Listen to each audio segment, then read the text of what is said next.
Shalom, and thanks for joining me. I'm going to finish Matthew chapter 9 here with this video. Matthew chapters 8 and 9. Matthew groups these two chapters together. He groups a whole series of miracles that Jesus performs in order to demonstrate and show the authority that Jesus has. He has authority over human life. He has life and death. He has authority over all bodily healing and functions. He has authority over demons in the spiritual world. And he has authority to forgive sins. Now here in this last chapter, this last part of chapter 9, verses 35 through 38, just these last few verses, Jesus makes an interesting and astounding and kind of a sad statement. And let's read it. Jesus went through all the towns and villages, teaching in their synagogues, proclaiming the good news of the kingdom, and healing every disease and sickness. When he saw the crowds, he had compassion on them, because they were harassed and helpless, like sheep without a shepherd.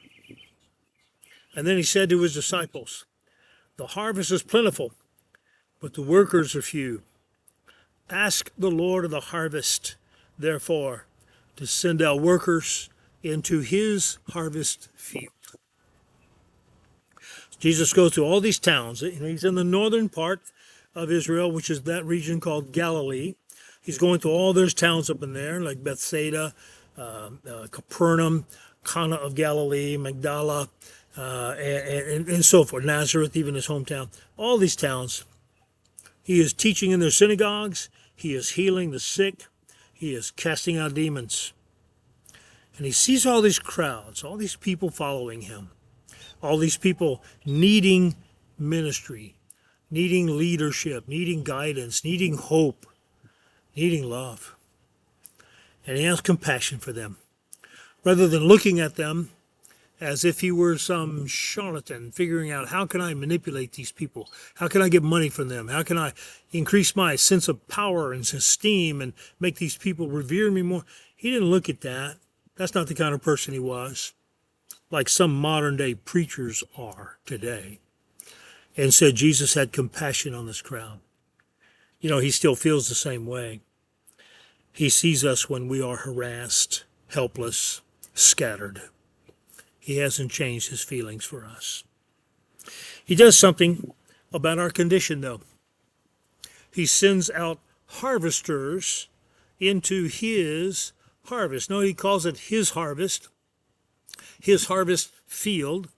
And a person who is sent by Jesus to bring the gospel to another person, who wins another person to faith in Jesus, who helps another person be saved, be born again, maybe even pray over them. Maybe God will heal them.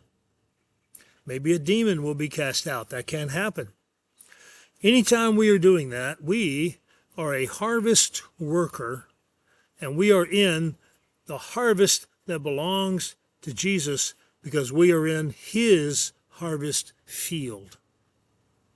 It's important for us that we know that everything we do as a believer in Christ is not ours. It is his work. It is his field. It is his harvest. And I am a harvest worker in his field, working to bring in a harvest what he wants. And you and I are those workers. And notice the great prayer. The great prayer. Pray that he will send forth workers into his harvest field. If he is calling you to win people to Jesus, if he's calling you to follow him closer, that's because you are a harvest worker in his harvest field. Follow him, obey him.